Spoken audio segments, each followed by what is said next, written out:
Article two freedom, স্বাধীনতার অধিকার। এইখানে আসি আসল পয়েন্টে। স্বাধীনতার অধিকার 19 নম্বর ধারা, 21 নম্বর ধারা বলা রয়েছে যে নাগরিকের বাক স্বাধীনতা, মতামত প্রকাশের অধিকার। এই যে আমি যা বলছি, এই যে আমি আপনাদের যা জানাচ্ছি, আমি যা বলছি, এটা আমার বাক স্বাধীনতা। আমি দেশের নাগরিক, আমি রাজ্য সরকার, ভারত সরকার, আমি রাজ্যকে ভোট দিই। আমি ভোট দিয়ে সরকার গঠন করেছি। হ্যাঁ, আপনি ভোট দিয়ে সরকার গঠন করেছেন। আমরা নাগরিকরা ভোট দিয়ে সরকার নির্বাচন করেছি। সরকার কিন্তু আমরাই তৈরি করি, দেশের জনগণই কিন্তু সরকার তৈরি করে ভোট দিয়ে। মাথায় রাখবেন। আর এটা আমাদের গণতান্ত্রিক অধিকার। গণতান্ত্রিক অধিকার প্রত্যেকটা নাগরিকের মধ্যে রয়েছে। আমি একজন অ্যাডাল্ট দেশের নাগরিক, তাই আমার কিছু মৌলিক অধিকার রয়েছে। তার মধ্যে এই 19 নম্বর ধারায় আমারও স্বাধীনতার অধিকার রয়েছে, কারণ আমি দেশের নাগরিক, তার স্বাধীনতার অধিকার রয়েছে। আর আমার বাক স্বাধীনতা, মতামত প্রকাশের অধিকার রয়েছে, আপনারও রয়েছে। তাই অভয়ার মা বাবারও বাক স্বাধীনতা, মতামত প্রকাশের অধিকার রয়েছে। কেননা একটা মানুষের মেয়ে চলে গেছে অপঘাতে, অকাল মৃত্যু। এটা তো সত্যিকারে অপঘাতে মৃত্যু, অপমান মৃত্যু। সে মেয়েটাকে কত অত্যাচার করে, তার উপর পাশবিক অত্যাচার করে, নির্যাতন করে তাকে খুন করা হয়েছে। আর সেই মা বাবা তার মেয়েকে হারিয়েছে।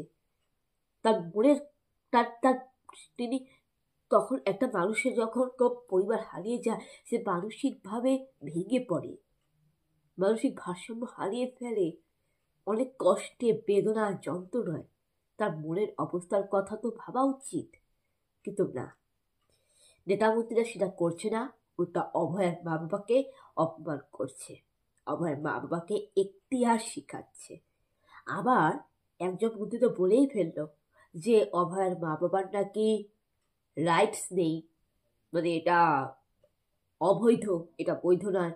অভয়ের মা বাবা নাকি বিচার চাইতে পারবে না, দোষীদের শাস্তির দাবি করতে পারবে না। কেন?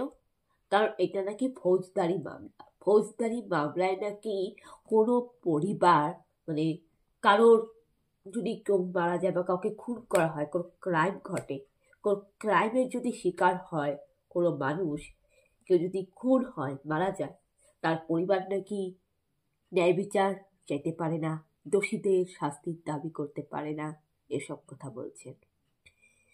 তো আমরা যেহেতু পড়াশোনা করেছি, আমি যেহেতু পড়াশোনা করেছি, শিক্ষিত নাগরিক হিসাবে বলছি, যেসব নেতামন্ত্রীরা পড়াশোনা করেনি, অশিক্ষিত অথবা ঘাস খায় পড়াশোনা করেছে, মনে হয় সংবিধান পড়েনি, মনে হয় দেশের আইন পড়েনি, মনে হয় ক খ গ ঘ বোধহয় পড়েনি, এরকম।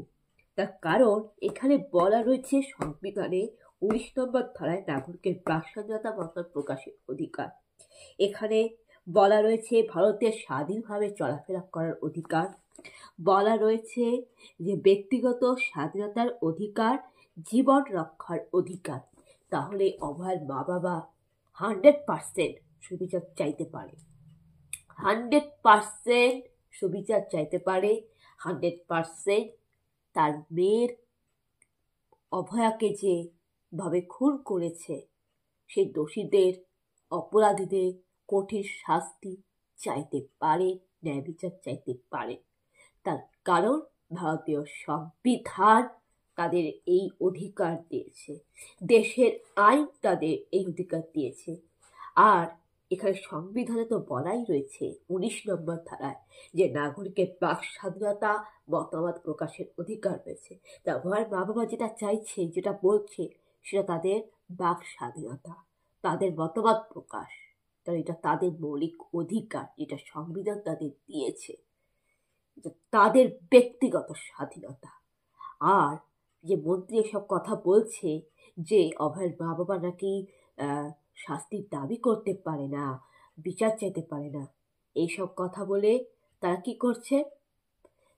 করছে, তার সংবিধানকে অপমান করছে এবং একজন নাগরিক কে তার থেকে মৌলিক অধিকার কেড়ে নিচ্ছে, ব্যক্তিগত স্বাধীনতায় হস্তক্ষেপ করছে, নাগরিকের স্বাধীনতায় হস্তক্ষেপ করছে, যেটা একেবারে ইললিগাল, ইনজাস্টিস, বেআইনি।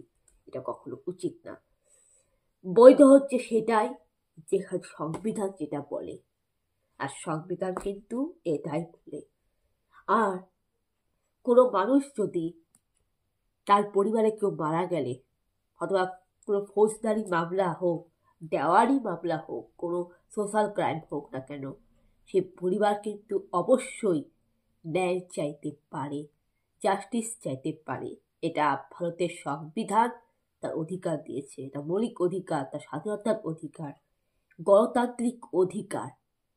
এটা গণতান্ত্রিক অধিকার। গণতান্ত্রিকতাকে রক্ষা করা আমাদের মৌলিক কর্তব্য। নাগরিকের মৌলিক কর্তব্য গণতান্ত্রিকতাকে রক্ষা করা। আর হিউম্যান রাইটস বলে একটা ব্যাপার আছে। সেই হিউম্যান রাইটস কিন্তু এটাই বলে যে আমার পরিবারে যদি আমার আপনজনকে কেউ খুন করে, আমি তার শাস্তির দাবি করতে পারি, আমি আদালতে যেতে পারি, ন্যায় বিচার চাইতে পারি। এটা রয়েছে হিউম্যান রাইটসে। তাই নেতা মন্ত্রীরা কি করে হিউম্যান রাইটসকে অপমান করে, হিউম্যান রাইটসকে নষ্ট করে? এটা তো উচিত না। তাহলে এখানে জানা যাচ্ছে যে এখানে নাগরিকের মৌলিক অধিকারকে এরা নষ্ট করছে, নাগরিকের মৌলিক অধিকারকে নষ্ট করছে। এরা তো বেআইনি কাজ করছে। এদের কি জেলে যাওয়া উচিত না? যেখানে দেশের আইনে, ভারতের সংবিধানে বলা রয়েছে 14 নম্বর আইনে, আইনের চোখে সবাই সমান, সকলের সমান অধিকার, আইন সবার ক্ষেত্রে এক, তাহলে এরা কেন জেলে যাবে না? আর এখানে বলা হয়েছে স্বাধীনতার অধিকার। তাহলে কি করে এরা স্বাধীনতার, ব্যক্তি নাগরিকের স্বাধীনতায় হস্তক্ষেপ করে কোন সাহসে? আর এখানে কিনা অভয়ের বাবাকে এখতিয়ার শেখানো হচ্ছে।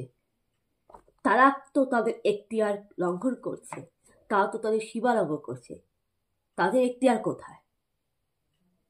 এটা তাদের কোন এখতিয়ার যে নাগরিকের মৌলিক অধিকারকে নষ্ট করে, একটা সাধারণ মানুষের মৌলিক অধিকারে হস্তক্ষেপ করে, একটা সাধারণ মানুষের কাছ থেকে মানব অধিকার কেড়ে নিতে চায়, একটা সাধারণ মানুষের কাছ থেকে বাক স্বাধীনতা, মতামত প্রকাশকে এরা ব্যক্তিগতভাবে আক্রমণ করে?